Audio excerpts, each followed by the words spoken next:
अवसर पर अपने हृदय के उद्गार व्यक्त करें। माननीय उपसभापति महोदय।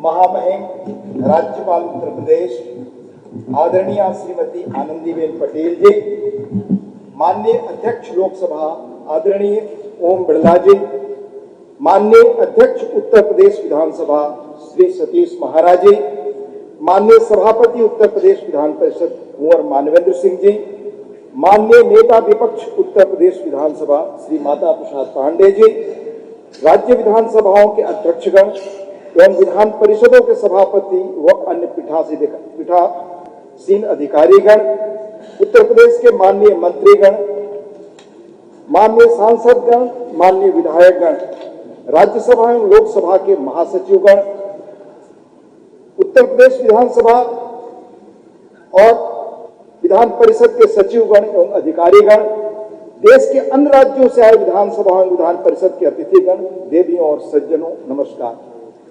ऐतिहासिक शहर तहजीब का पर्याय लखनऊ के AIPOC सम्मेलन में आप सबका हृदय से स्वागत। उत्तर प्रदेश देश का हृदय प्रदेश, इतिहास, सभ्यता, संस्कृति की मिट्टी, आध्यात्म की पावन धरती, देश की राजनीतिक चेतना का भी बाहर। काशी, प्रयाग, अयोध्या, नैमिषारण्य, चित्रकूट और सारनाथ जैसी पावन जगहें जो साहित्य आदरणीय महाना जी के सौजन्य से हम सबको रात में पढ़ने को मिला, उसमें एक अच्छा स्लोगन देखा, यूपी नहीं देखा तो इंडिया नहीं देखा। इसलिए यह सम्मेलन सार्थक व संदेश भरा। उद्घाटन अधिवेशन के लिए महामहिम राज्यपाल महोदया जी ने समय दिया, हृदय से उनका आभार। उनका लंबा सार्वजनिक जीवन एवं अनुभव, शांत स्वभाव, दृढ़ विश्वास हम सब के लिए बड़ा प्रेरक और इंस्पायरिंग। खासतौर पर जमीनी स्तर पर महिला नेताओं के लिए आप एक रोल मॉडल हैं। AIPOC पीठासीन अधिकारियों के बीच जीवन संवाद का प्रभावी मंच है। हालांकि यह आयोजन वर्ष में एक बार होता है, फिर भी माननीय लोकसभा अध्यक्ष श्री ओम बिरला जी के प्रोत्साहन एवं मार्गदर्शन में हाल के वर्षों में हमें विभिन्न विषयों पर मिलने एवं विचार विमर्श के अधिक अवसर मिल रहे हैं।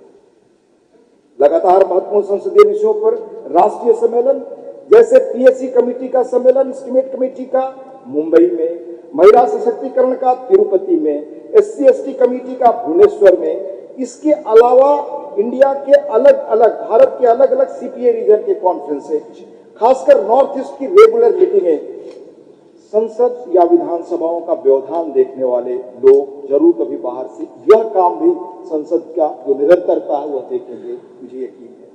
लखनऊ के इस सम्मेलन में शानदार स्वागत और एक्सेलेंट हॉस्पिटैलिटी के लिए विधानसभा के माननीय अध्यक्ष और उत्तर प्रदेश के माननीय मुख्यमंत्री समेत पूरी सरकार का हृदय से आभार। पिछले कुछ वर्षों से माननीय महाना जी को व्यक्तिगत रूप से जानने का अवसर मिला। हर सम्मेलन के दौरान महाना जी का उत्साह और विवेकपूर्ण विचार हमें और अधिक समृद्ध बनाता है। आपके नेतृत्व में उत्तर प्रदेश विधानसभा में टेक्नोलॉजी के अधिक इस्तेमाल के अलावा अनेक इनोवेटिव प्रयोग हुए हैं। बहुत संक्षेप में दो चार का मैं उल्लेख करना चाहूंगा जिनसे हम सब प्रेरणा पा सकते हैं, सीख सकते हैं। आपके द्वारा हाउस चलाने में कंसल्टेटिव मैकेनिज्म और कंसेंसस बिल्डिंग का प्रयास अनुकरणीय है। आप सदस्यों से अलग अलग समूहों में समय समय पर लगातार चर्चा और संवाद करते हैं। राज्य के विभिन्न भौगोलिक क्षेत्र के सदस्यों से उनकी विशिष्ट समस्याओं के बारे में बात करते हैं और सुझाव लेते हैं। अपने अलग अलग प्रोफेशन से आए जो विधायक एक्सपर्टाइज लेकर आए हैं उनसे परामर्श करते हैं। उनके कैपेसिटी बिल्डिंग और कार्य क्षमता की वृद्धि के बारे में सुझाव देते हैं, सलाह लेते हैं।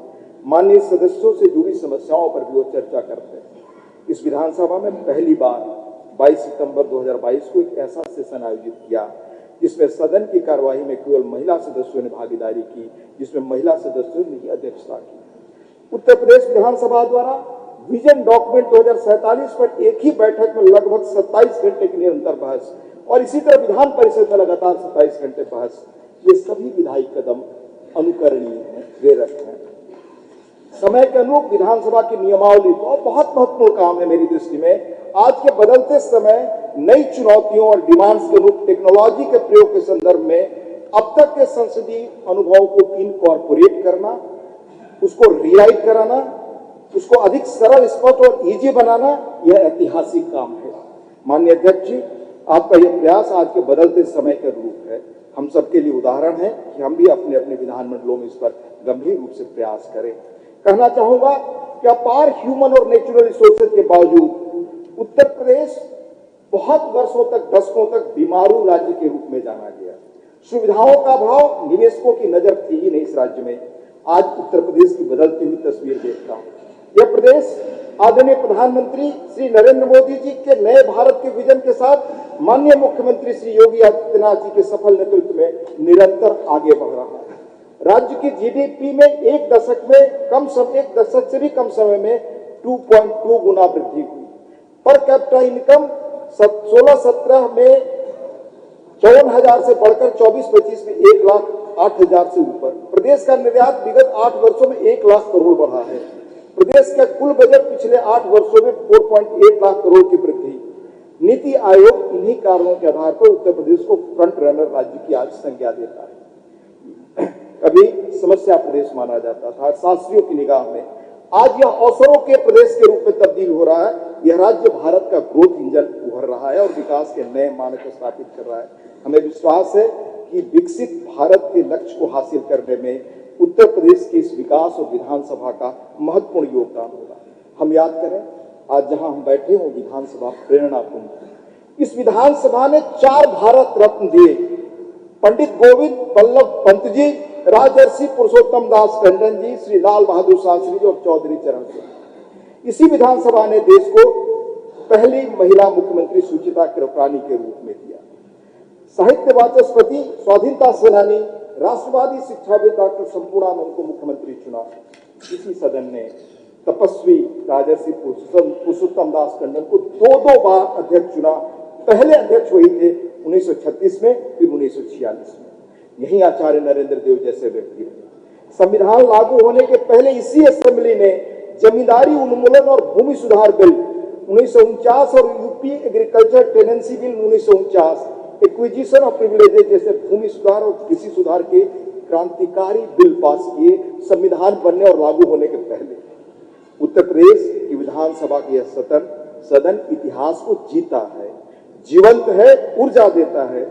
इसी ऐतिहासिक भवन में हो रहे एआईपीओसी के सम्मेलन के चर्चा के लिए 3 महत्वपूर्ण विषयों का चयन करने के लिए माननीय अध्यक्ष लोकसभा का पुनः आभार। विषय हमारे भविष्य, हमारी जरूरतों के और हमारी बनने वाले इतिहास से जुड़े हैं। विधायिकाओं में टेक्नोलॉजी के प्रभावी उपयोग का विषय अत्यंत ही सामयिक है। पिछले ही सप्ताह आदरणीय ओम बिरला जी के नेतृत्व में भारत ने 28वें सीएसपीओसी सम्मेलन की संसद में सफल मेजबानी की, जिसमें राष्ट्रमंडल देशों की अब तक की सबसे अधिक भागीदारी रही। इस कॉन्फ्रेंस में भी एआई एक प्रमुख विमर्श का विषय रहा। माननीय सदस्य, भारत आज अपनी विकास यात्रा के बड़े ही महत्वपूर्ण चरण में। आज दुनिया की परिस्थिति, जियोपॉलिटिकल वातावरण जो है, आप सब जानते हैं, अत्यंत चुनौतीपूर्ण। बावजूद इन चैलेंजेस के आज दुनिया में भारत के सबसे तेज अर्थव्यवस्था है, तेज गति से बढ़ती हुई अर्थव्यवस्था।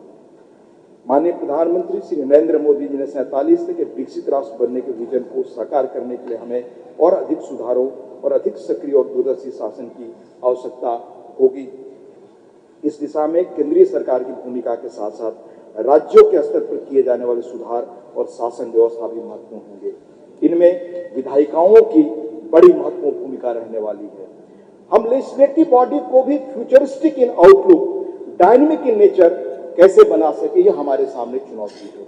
इसमें विलंब की कीमत हमारी आने वाली पीढ़ियां चुकाएंगी। अंत में माननीय उत्तर प्रदेश विधानसभा अध्यक्ष सतीश महाना जी का, उत्तर प्रदेश सरकार का एवं इस सम्मेलन को सफल बनाने में लगे हुए सभी अधिकारियों और कर्मचारियों का हृदय से धन्यवाद। जय हिंद, जय उत्तर प्रदेश। धन्यवाद उप सभापति महोदय। भद्रजनों, अखिल भारतीय पीठासीन अधिकारी सम्मेलन भारत गणराज्य के विधायी निकायों के पीठासीन अधिकारियों का एक ऐसा